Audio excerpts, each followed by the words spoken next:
You're listening to Agile for Humans with Ryan Ripley. Learn more at ryanripley.com.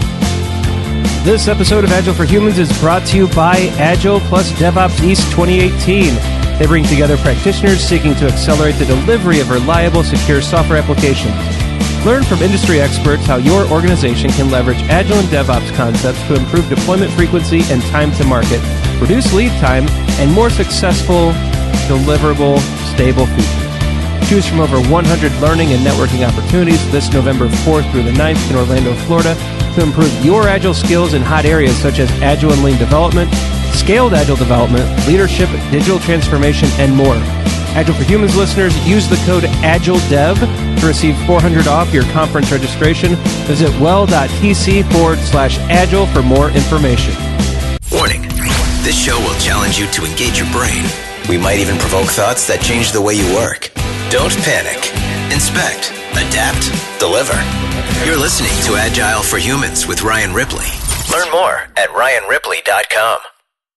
Welcome to Agile for Humans. Our goal is to bring humanity back into the world of software delivery with Agile values, principles, and practices. We gather top Agilists from around the globe to share insights and help you grow as servant leaders in your organizations. We seek to open minds, change hearts, and deliver value into the world. Now here is our host, Professional Scrum Trainer and Agile Practitioner, Ryan Ripley. Today we are covering the evolution of a product. We're going to talk about how a product moves from the novel state to some kind of service or commodity and ultimately becomes a utility. It's a very fascinating progression of a product that perhaps a lot of us don't think about. We're going to talk about ways to visualize this progression and then strategies, depending on your angle, perspective, point of view, of whether or not you want to move that product to the next stage or keep it where it's at. So this is going to be pretty exciting. Let's get into the show. To this week's episode of Agile for Humans. We're glad you're here. Joining me today, longtime friend of the show, Don Gray. Don, how are you, sir? I'm doing well, thank you, sir. So Don, our favorite booking agent, our connection to the stars of the Agile community, has brought forward Mike Coon. Mike, thanks for joining us. Really excited to meet you virtually and hopefully throughout this show.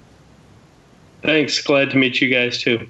Yeah, so Mike's come forward with a pretty interesting topic here. It's the evolution of a product and how it moves through these different stages of novelty, commodity, and ultimately utility.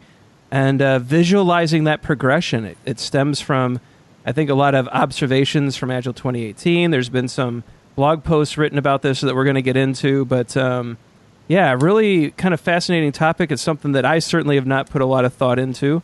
And I'm going to bounce it over to Don.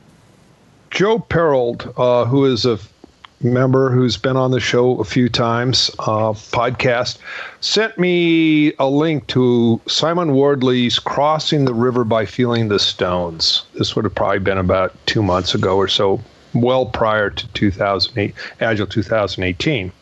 And it was a YouTube video by Simon Wardley talking about Wardley Maps. And as I watched the YouTube video, which is something I generally don't do because normally they're fairly trite and obvious. Okay, that's Don's view of the world. Your view may differ. That's okay. We're not going to get into a war here. As Ryan's going, don't say that, Don. No, I'm just notorious for getting into YouTube sinkholes. Like last night, rocking my daughter to sleep, and all of a sudden I've watched 30 different videos of Major League Baseball umpires ejecting players. And I have no idea why I spent all this time watching these videos. So I agree. A lot of weird stuff out there, and it's easy to get stuck in the YouTube vortex.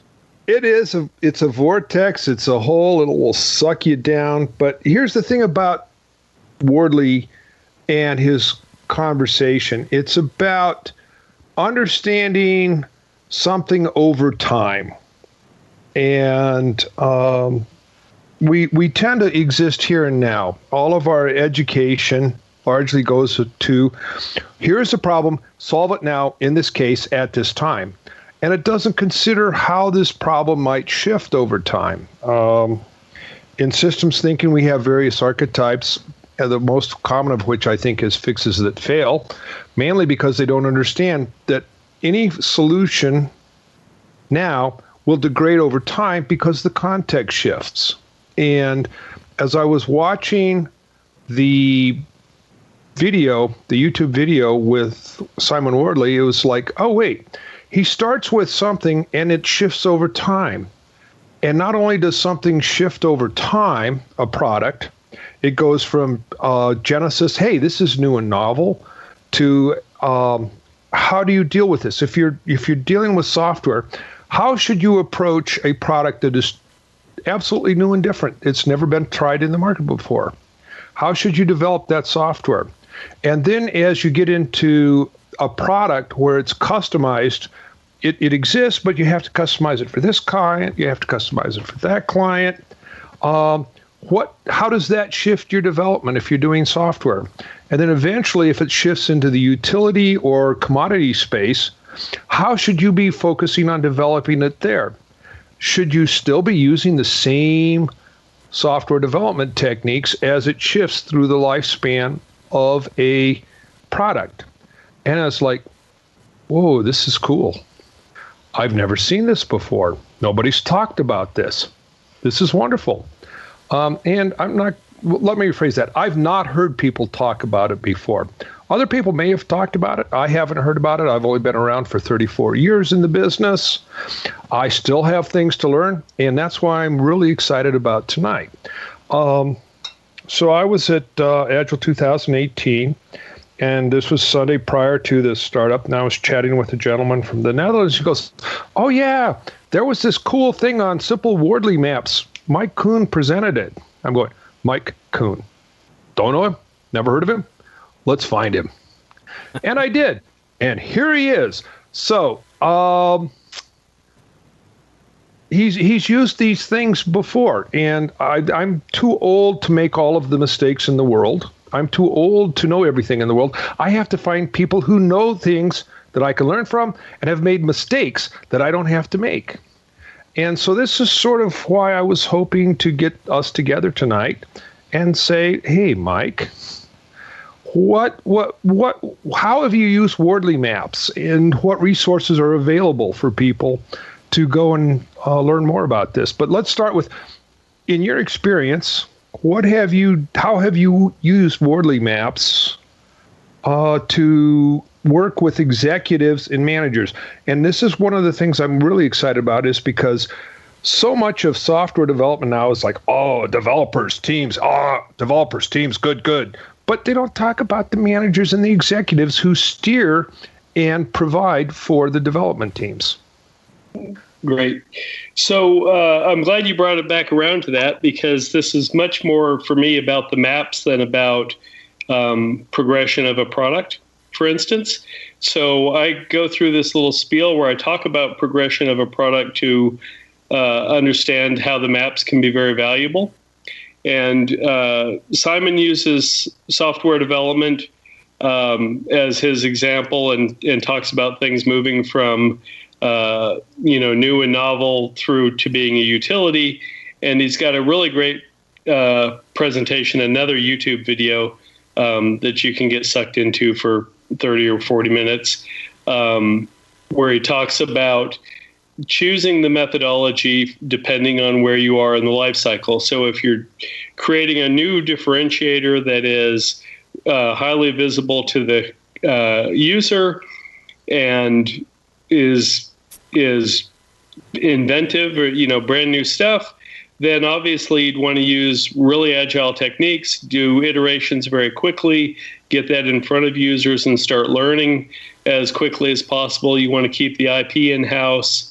And for all these reasons, that helps you inform the decisions about where should my development team be to do this, how quickly should we do it, that sort of thing. On the other hand, if you're talking about provisioning hardware in the world somewhere, provisioning infrastructure, that is essentially a utility at this point in time. So you would probably rent it. What I find with executives, and this is a conversation we have a lot, is that I'll go in and we'll be talking about something they want to do, and I get sort of both ends of that situation. on the one hand, they'll say, oh, we've got this idea. It's a great differentiator. I've got a bunch of BAs that are gathering requirements. We're putting together a requirements document. We're going to send that off to a company in India or the Philippines or Romania or somewhere. And then they're going to send us back lovely code that works, and we're going to, kill it in the marketplace. So that's when we start having the discussion. Look, you're over here in Novel. You want to be able to iterate very quickly. And this is your differentiator. You want to keep your IP close at hand. So we'll have that discussion to kind of push those decisions away from outsourcing your development work for your differentiator, which seems like a terrible idea, to bringing that in-house, working on it very quickly. Similarly, or on the other side of that, I'll talk to executives that are building their own cloud infrastructure in a data center. And so we'll talk about where does that live. It's not a differentiator. It's not visible to your customer. And it should be rented, because you can go rent that from AWS or Google or a variety of other providers, and not use your effort in that area. So we talk about maps, or I use maps in that way.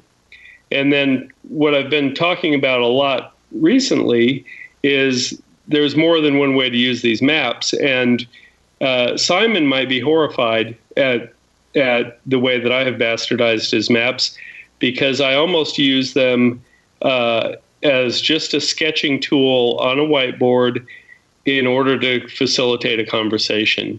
So if I'm trying to explain now that in an agile transformation, for instance, we've got kind of two axes on getting value into the marketplace. One of those is the capability to do stuff, and the other is the authority to deploy stuff. So go ahead, Don. You look like you. Well, I'm just wondering. Ryan looks like he's very thoughtful right now. What are you thinking, Ryan? So I'm thinking about the way that we engage with management and how. So I've just recently become the steward of the Professional Agile Leadership Course through Scrum.org, and so I'm working closely with Ken Schwaber, the Scrum.org staff, to develop leadership materials for middle management. And a lot of the things that we have talked to them about is showing them how they enhance, enable, sustain agility, and we're focusing a lot in those areas. But something that we haven't dug into yet, and I'm just sitting here taking a lot of notes and really thinking is, are we actually... So let me step back. Like with metrics, we talk about fit for purpose and how metrics programs have to change and how it's just a single point in time. And over time, the metrics that are important will change, right? And so there's this progression depending on where you're at in the life cycle of a product on which metrics are useful. And now I'm kind of applying that idea to what Mike's explaining here, where not only are the metrics going to shift, but even the overall strategies on development, deployment, ideation, all of that is going to shift as your product moves through these patterns. And I'm just finding a lot of this, it's connecting a lot of dots for me as I think through the upcoming curriculum that we're putting together, but also some of the gaps where fit for purpose is applied in certain places, but when it comes to the life cycle of the product, from a leadership perspective at least, I've really not heard a lot in this space. So I'm really just kind of absorbing and connecting dots right now. Yeah. So, look, the management aspect of any agile transformation is always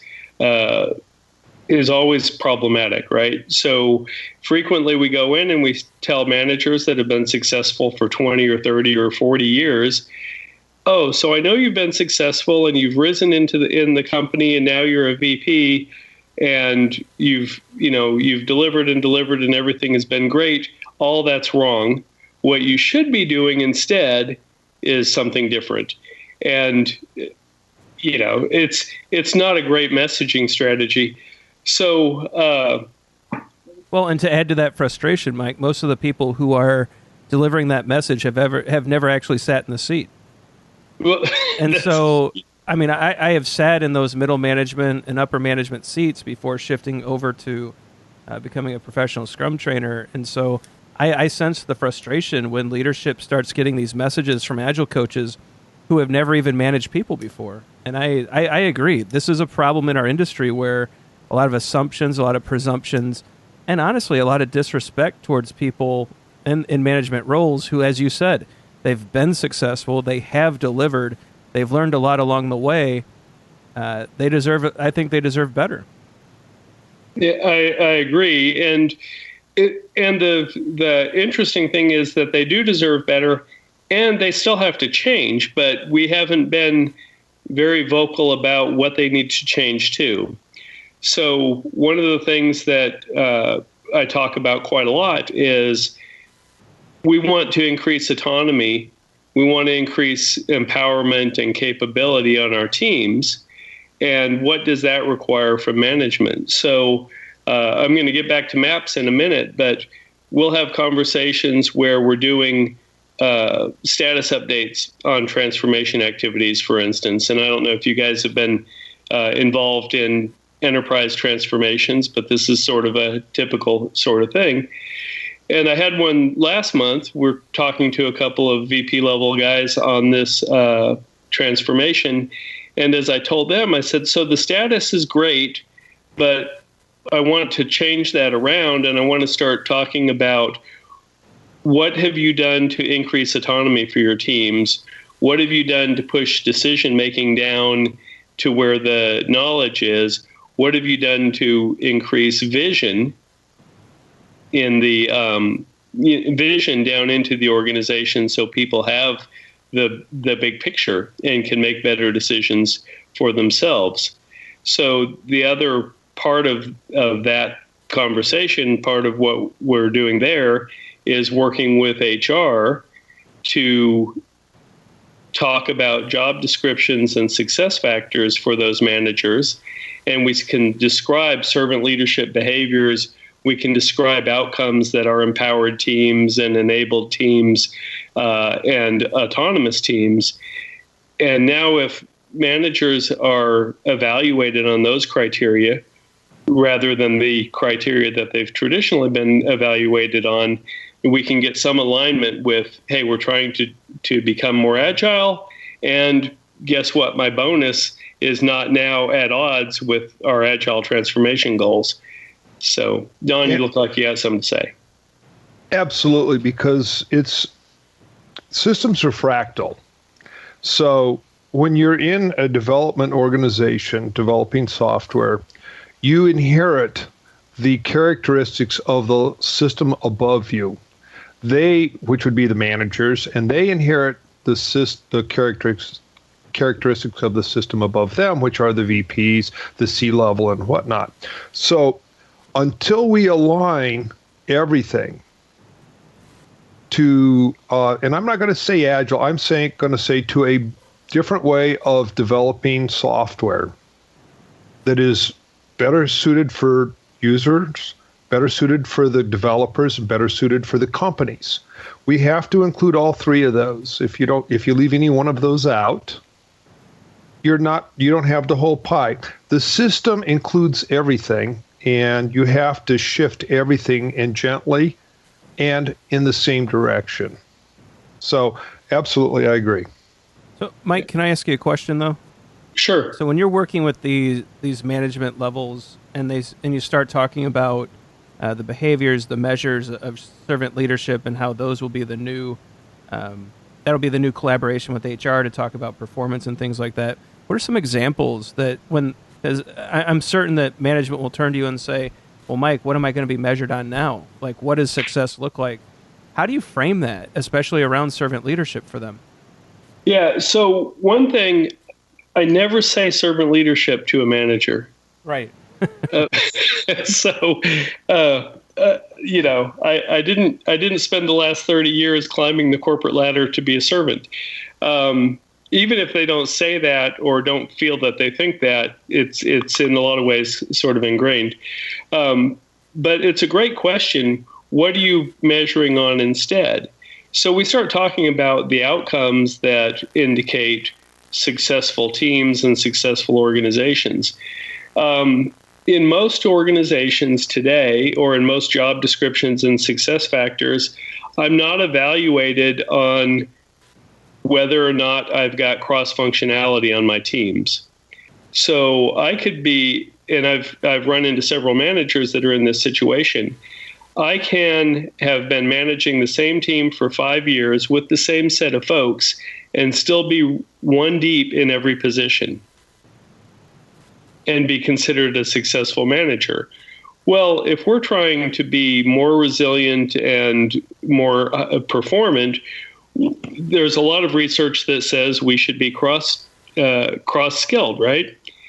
So I might talk about things like, if two of your people, any two people, I pull them out for 2 weeks, the length of this current iteration, are there any stories that cannot be completed because of their absence?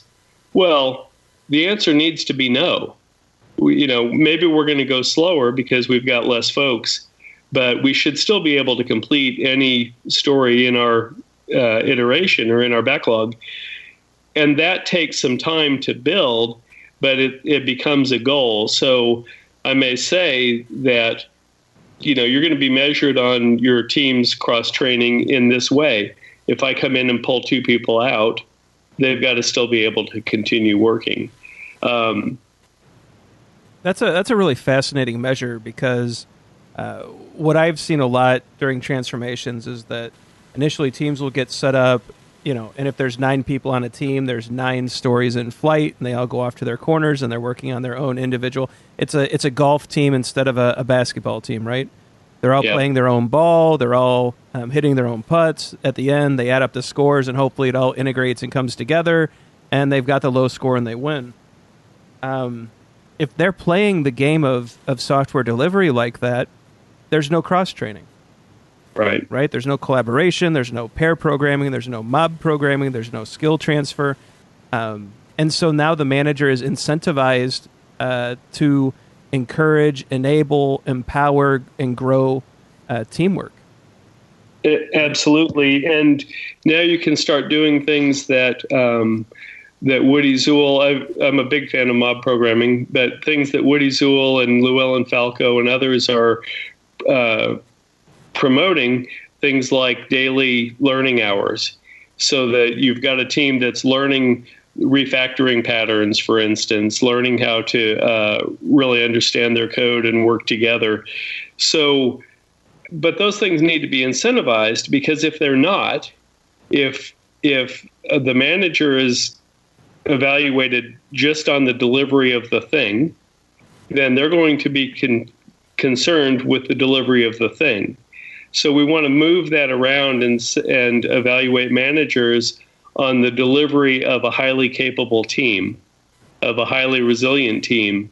And now, instead of that learning hour being a tax on their productivity, or being some sort of wasteful activity that is just delaying the delivery of the thing, which the manager is measured on, it becomes a tool to allow them to get where they're really trying to go, and it's aligned with how they're measured. So anyway, that's an awful lot of what I've been trying to work on, is at this management layer. How do we align your incentives with the outcomes that we're trying to do get to from an organizational point of view? So I use these maps, like I said, on a whiteboard. We kind of sketch them out, and we'll say, I will hypothesize that if you've got high capability and high independence of action or authority to be able to deliver code, now I will be highly effective, and that we can deliver code more frequently, and we can do well in a marketplace. So when I start to map out a team and I say, okay, this team has sort of medium capability and low resilience and low authority to be able to actually deliver. And that the low authority to deliver could be because they've got dependencies on other teams. It could be because the organization has got burdensome approval processes or release processes or centralized regression testing or whatever. Now we can identify those things as the inertia against where we're trying to go, and we can start thinking about, well, what actions can we take to overcome that inertia in the direction we want to go? And so being able to draw that out and put the arrows, put the node there, talk about where they live in the world, and draw the arrows on what's keeping them there or pushing them in the wrong direction, and what activities can we start using to push them in the direction we want to go. Those become a very useful way to have that conversation. And like I said, Simon might be horrified at the way that I do these. It's almost like just drawing up football plays. But I find them to be really effective in having those conversations. Similarly, I'll use a really simplified Cynefin diagram to kind of talk about, are we in a chaotic place? Are we in a complex place? Are we in complicated? Are we in obvious? And what should our activities be there? The other week, I was talking to a group of managers. They asserted that they were in obvious. I tend to agree with them that most of the work that they were doing was in obvious, but they were doing it manually. So we start talking about, okay, so it's obvious and you're using checklists, but you've been using the same checklists for years. When are we going to move from manual checklist filling out to automating these obvious activities? And what's the value of having automated those things? So these tools, and these are the two that I've really found a lot of value in: a really simplified Cynefin diagram, a really simplified sort of Wardley map. I don't spend a ton of time on making pretty maps with lots of features on them, but I very much use the idea of having the axis that we need, having the anchor, and then looking for where do we want to go directionally, what things are keeping us from getting there, and what actions can we take to move forward. That's kind of the long and short of that, but it fits really well into the conversation of what should management be doing now instead of the thing. So questions, thoughts? I come back to, and I think, Don, you introduced me to this concept of obliquity, right? So we're attacking problems indirectly, but trying to get in order to get an outcome, right? So instead of attacking a problem head on, we look at these related items, we shore them up, and suddenly our problem is solved. And I really like how this is, because delivery is the goal, right? If you look at any Agile framework, we are in software to deliver value.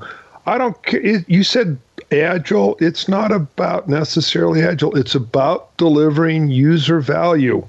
Okay, so let's say any delivery framework we adopt, the point is delivery, right? So the point is So done. Why would we adopt a framework? Let's figure out which framework works for us now at this time, in this place, and do what provides user value as quickly as possible. All right, you're violently agreeing with me, Don. Probably, but it's okay. So for those of us who don't know, I've been in bed now for about a half hour. Ryan keeps me up past my bedtime on a regular basis. I do. I enjoy doing that. It just means I get to hang out with you. So what's sad is I'm enjoying it too. But what I like here, to pull it back in a little bit, is that, so yet again, we're taking these tools like these Wardley maps, and we're making things visible. And making things visible. We have entire worlds in our heads. Yep. And the value of the big visible chart, the information radiator, or when you're doing retrospectives, having Post-its on the wall, it gets stuff out of our heads so that other people can see it and go, oh, that's in my head too, or, well, I hadn't thought of that. And so this is sort of where tonight is this is another way of seeing things and making it visible. So, yeah, we're violently agreeing, but I want to be violent about it. No, you're good. What I like about this is that I think most managers know deep down that like technical debt is hurting them. I think they know that the reason that delivery is stalled or slowed or grinding to a halt is that, you know, they're still doing manual regression testing. Their build system isn't quite right. Integration is still manual and saved for the end. There's all these things they know they shouldn't be doing, but to actually put it on a wall and map it out and say, at this point in time, here's where you're at. Here are the things that are holding you back. Here are your options. Here's the outcomes we're after. What do you want to do next? You're empowering them to see not only the current situation, but what better could look like. And I really like how that map creates. It's almost, you know, I've really been on this hero's journey kick lately, where I'm looking at the progression of people from that lens, and you know, they're in the status quo, they're stuck in the status quo, their head is there. That's, you know, they're working in it. It's like when you become part of the system, Don, you can't really see the system anymore, right? Absolutely not. You know, the fish. So it reminds me of the story. Okay, so I'm going to pull the old guy card here. Yeah, so there's this fish in the water, and this fish comes down to see the owner and says, "Hey, how are you enjoying the water today?" And the guy goes, "What water?" You know, when you're in the system, you can't really see it.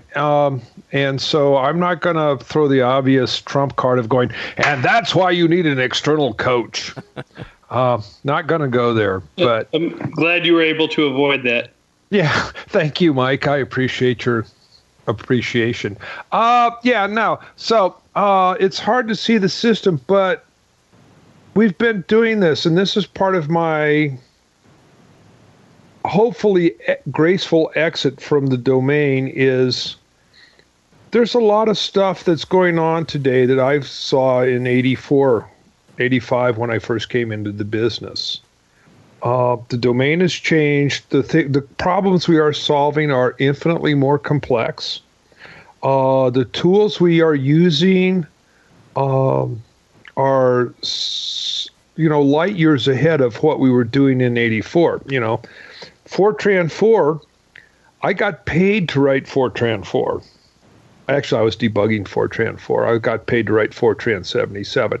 Things have shifted, but we still have the same inherent issues in the software domain. And that's sort of where I'm trying to work, is finding ways to visualize how to how to understand where we are and how to become better. And well, the psychology side's getting better, Don. I think these types of maps, a lot of the things that we do in a coaching or Scrum Master or whatever type of support servant leadership role we're in, I mean, a lot of it is when we make things visible, we are also creating the opportunities for people to do better, and we're doing it in a more safe, humane way. We're now aware of psychological safety. We're now aware of a lot of the team dynamics that perhaps we weren't studying back in the 70s and 80s and even 90s. I mean, go ahead, make me feel old. No, but I mean, I was in the workplace. Well, no, I wasn't in the 90s. You're right. You are old. But I think the psychology part's catching up to the tech side, and I think that's the neat innovation, where there's now a focus on, hey, can we make these things visible? Can we create smaller decisions for managers to make? Can we help them through these things? Can we understand team dynamics? Can we finally acknowledge that you can't leave your emotions at the door, that people are messy, that humans and interactions are dynamic, and we need sense-making systems and tools to get us through it? And I think that's the big shift. Well, yes, and as Jerry said, no matter what they tell you, it's always a people problem. So we're getting better at it, and yes, I agree with you 100%. Once again, we violently agree that things are moving in a great trajectory. I can't wait to see how you make this better. Yeah. Well, I think we keep having conversations like this with people like you and Mike. Well, that's a start. That's a good start. So Mike, if I know some of the listeners, I think a lot of dots are connecting and some light bulbs are going off. If people really want to start working with this type of mapping tool and to start create these different models for the people they're working with, how would you recommend they get started? Yeah, so I think what Don has done is exactly the right place to start. But I think going to YouTube and searching for Simon and watching his videos is where I started and is absolutely a great place to go. And then reading the book. So he's made this book available chapter by chapter on Medium, and that's freely available. So go and read that stuff because it's excellent thought and thought-provoking.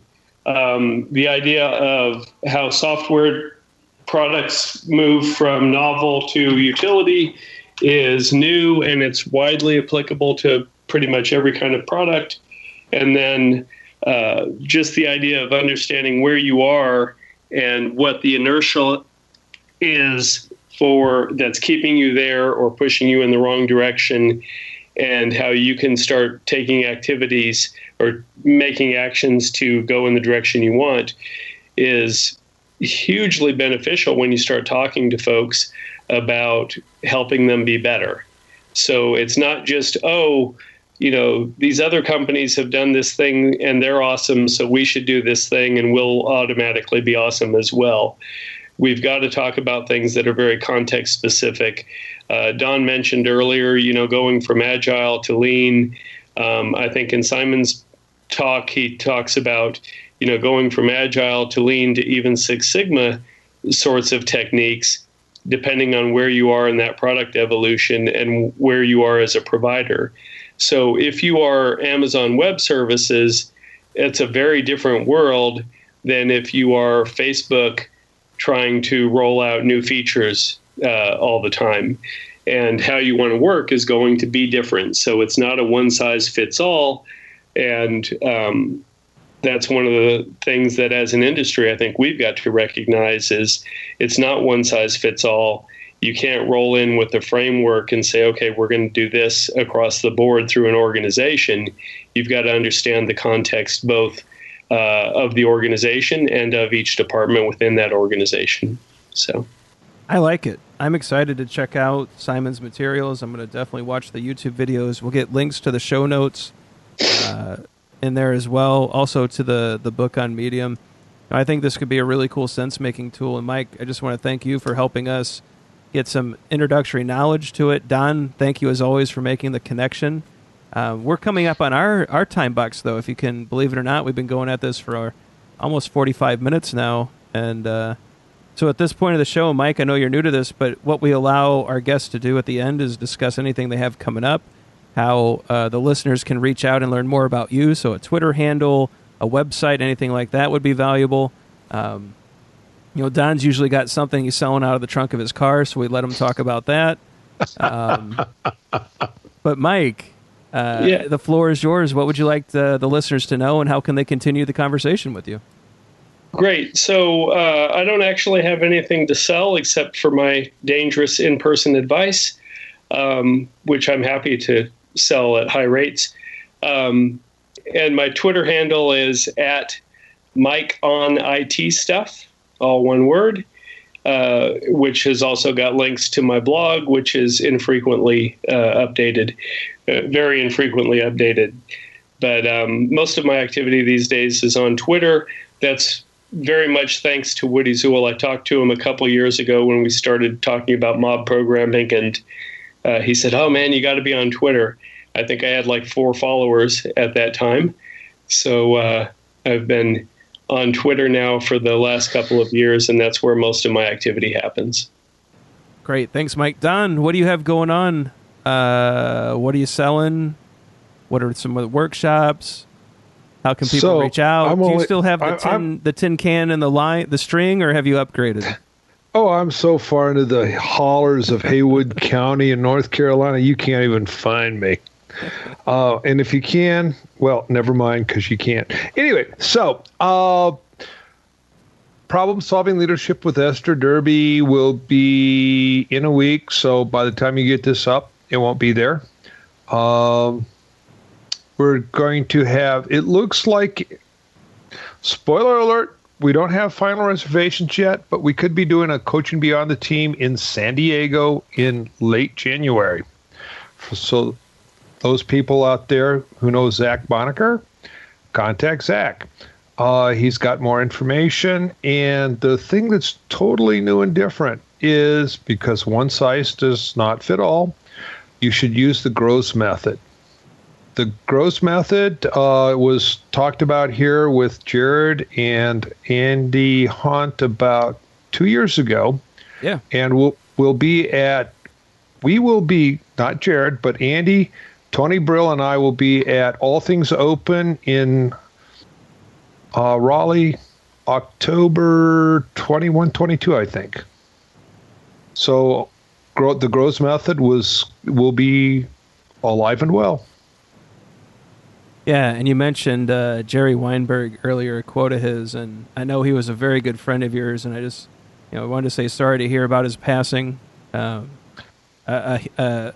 giant in our industry, and just the contributions still are probably not understood to this day, and will probably take years to unravel. Well, there's no way to understand the contacts that he made and the changes that he's started. Jerry had this ability to meet people where they are at that time. So he impacted a lot of people in ways that you can't understand. Let me phrase that. I cannot understand how his impact ripples through the community. But for those of us who are thinking that software is a human activity, which today it still is, he's had a profound effect on a lot of us. Yeah, I couldn't agree more. And so that's a very sad passing, which I think we're going to save for another episode to really dig into. But and at the same time, we should acknowledge David Hussman, who also passed. There's where we're going next, where we've lost some amazing people recently, David certainly being one of them. It's just been a really sad year. Well, at least a sad October. But October. Very sad. Yeah, so David, another giant in our community on the product side, always loved getting moments with him when we could talk. Always very kind and always had time for anyone who wanted to talk product or Agile or anything else going on. Certainly he had a big impact on Agile Day Chicago, and so Dev Jam was always a big influence in there. And another just really, really sad loss this year. So. Well, all right. I'm not sure where to go from there, so I think we'll just end it. So, Mike, I really appreciate you coming on and talking about these maps. It was a really, like I said, there are a lot of light bulb moments, a lot of connections being made. I think I'm going to really tear into some of these resources and materials and figure this, or at least try to wrap my head around it. So thank you for that. Don, as always, thank you for making the connections. You are Agile for Humans top talent booker, and you have Zach and a few others were kind of snapping at your heels a bit, but I think you've reclaimed you've dominated the number one spot. So thank you as always for that. You're certainly welcome. Thank you. And as for the listeners out there, even with the show posting infrequently, you've still managed to share. The numbers are going up in spite of inconsistent delivery lately. That's all about to change. You're going to see an uptick in shows, different types of shows, a much reinvigorated Agile for Humans is coming. And just thank you for sticking with us, and thank you for the support as we've worked to grow the show. And I think that's it for this week. So, as always, I'm your host, Ryan Ripley. Everyone have a great night.